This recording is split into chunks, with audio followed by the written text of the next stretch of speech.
Hey, what's up, y'all? It's your man, Will. Hope everybody is doing all well. Please hit that like and subscribe button if y'all rocking with my content. But today I want to talk about the youth.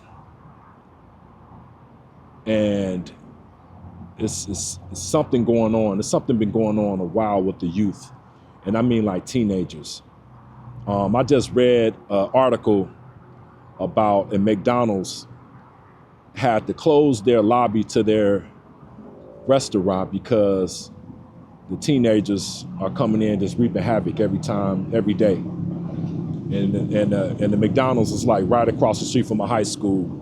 So for them to keep their business in order and for them to make it comfortable for their customers, they close the lobby and then they have to buzz teenagers in, or they're not even allowed to come in. The teenager's not even allowed to come in unless they're with an adult.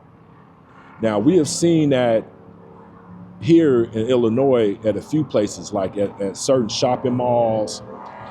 Teenagers have to be with adults, movie theaters, and other like entertainment places where teenagers can't come in unless they have an adult, which is crazy. And that's because a lot of these teenagers are just running rampant with like no disrespect. They smoking weed, they got guns, they're fighting, all type of stuff. And it's like, when did it get to the point where kids have no respect for the adults? I can't help but to think that it stems from at home. And these kids have no respect for their parents. And obviously that their parents is not demanding respect from their kids and to instill respect in their kids to respect others and respect places of businesses and stuff. And then it's even crazy. It does stem from the elder people, like people my generation that's having these teenagers where they're being friends with their kids and they calling them YNs and all that dumb stuff.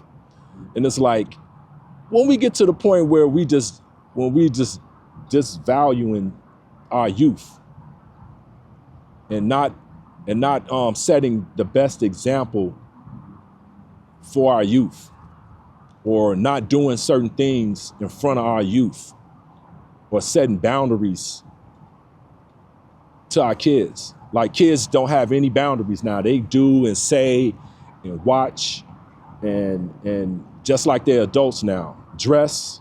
You have little girls dressing like grown women, little bitty shorts and skirts like it's nothing.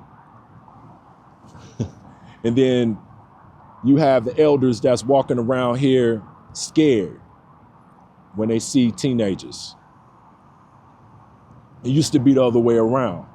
When kids see an adult, they get on their square. They turn their respect on when they see adults. But now it's the other way around. You got adults afraid to talk to teenagers or to hold them accountable or to discipline teenagers.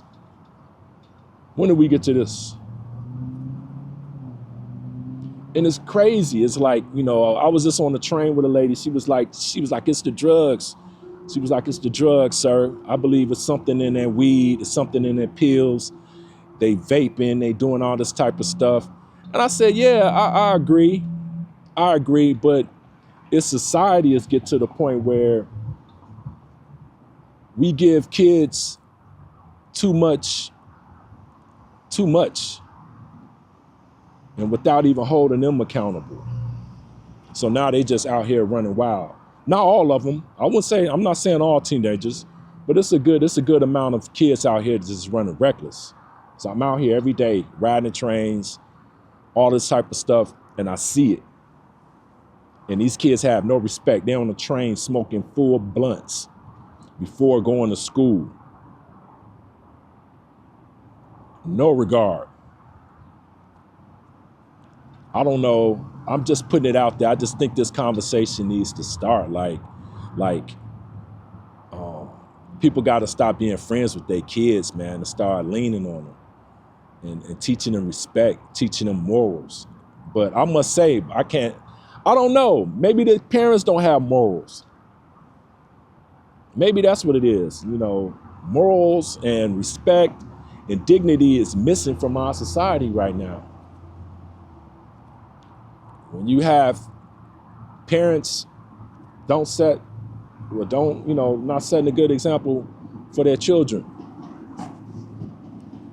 So now you got these kids running wild, taking over downtown Chicago, taking over these streets, like how they did last summer in Chicago, where these businesses shut down and they don't want to reopen because they got looted and they got trashed, because you have groups of teenagers coming in doing bash and grabs and stealing and all this type of stuff, because they think that's what they need to do to get something, instead of having a positive example in their life to let them know that, hey, you don't have to be out here doing dumb stuff and crime.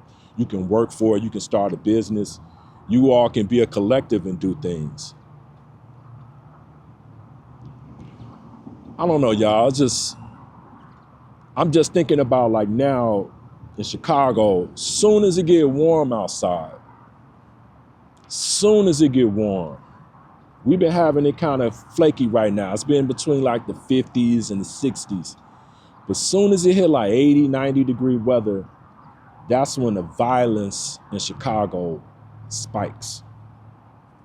It's shootings, it's robberies, it's carjackings, it's just dumb stuff. Like every day, crime rate go up. People, like 500 to 800 people get murdered in a year. Stuff like that. Like, this whole lifestyle of this crime and everybody just tough and bad is played out, man. It's played out. Like, you got this dude that just shot this man at a gas station for looking and talking to his girlfriend. And this guy was 41 years old.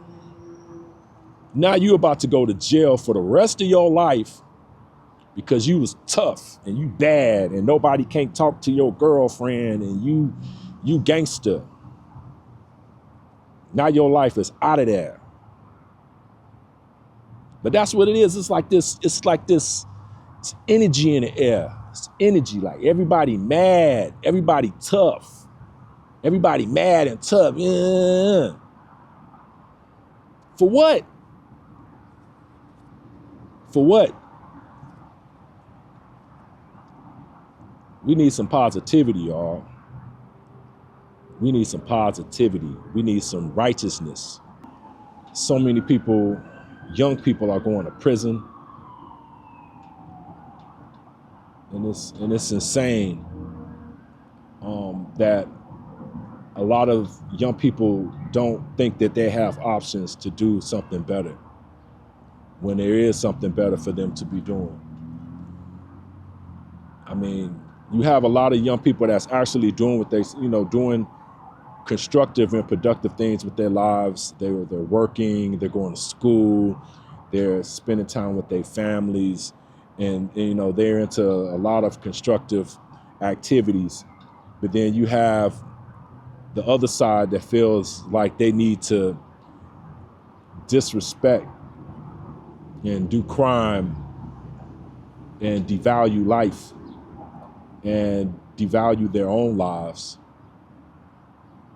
And it just makes me think, like, what gets to the point where you just out here just berserk or kamikaze, where you just don't care about anything or don't care about anyone. I don't know, y'all, but people say, oh, well, it's based on, poverty, and if people don't have money, they tend to do crime. And nah, because you think about historically, it was a point of time where people in this country was really, really poor, and they wasn't out here killing and shooting and doing all this crazy stuff. Just because you poor don't mean that you violent. And I've been to a place where I've seen extreme poverty and people were not violent. So I dismiss that whole thing about, poverty equals violence and crime. I dismiss that. It's a mindset. It's a mindset. And it's a mindset that has to be changed for people to live amongst each other and be positive and be constructive, to uplift each other and uplift our communities, man. People are afraid to go to the park. are afraid to take their kids to the park. Because when you go to the park, like this park I'm sitting in right now, I'll come up here for a walk, but then I see parents bringing their kids to the park, but then they smoking weed and they drinking and they having a good time at a park where kids play. Why do you think that was the best time for you to smoke and drink where people are bringing their kids to play and exercise? It's like some people don't have a cutoff. Like, it's a place and time for everything. A place and time for everything. In a city park where kids are supposed to play and exercise is not your nightclub or your strip club or your bar, where everywhere you go, it has to be a party. You have to drink, you have to smoke weed. It's getting played out, man. It's getting played out big time. And it's like, people gotta like get to the point where they taking their communities back. We gotta take our communities back, because individuals that's living this lifestyle just rogue and disrespectful and no regard to anyone. We gotta start holding these people accountable and not being afraid to tell them like, hey, you bogus. So put that out. I got my kids up here too. I'm not trying to expose them to marijuana smoke and alcohol when I'm bringing my kids to the park to have a good time. I don't know, y'all. Tell me what you all think in the comments, and it was crazy. I just had a conversation with this lady on the train too. She was saying, man, she was like, have you noticed how people just walking around mad, like everybody just mad and upset? And it's true. A lot of people are walking around just mad for no reason or just on edge for no reason. And it all stems from all this negativity that's going on in our society right now. I don't know, y'all. If you got kids, you got nephews, nieces, that type of stuff, try to be a positive influence in their life. And if you see them doing some bogus stuff, pull their coattail, because it's wild out here. And the last thing we want is for us to lose more of our young people to dumb stuff, or for them to have a reckless lifestyle. But it's your man, Will. Hope everybody is good. But I just had to just express myself on this note and keep this conversation going. But I hope everybody is doing all well, and I'll see you all on the next video. All right, peace out.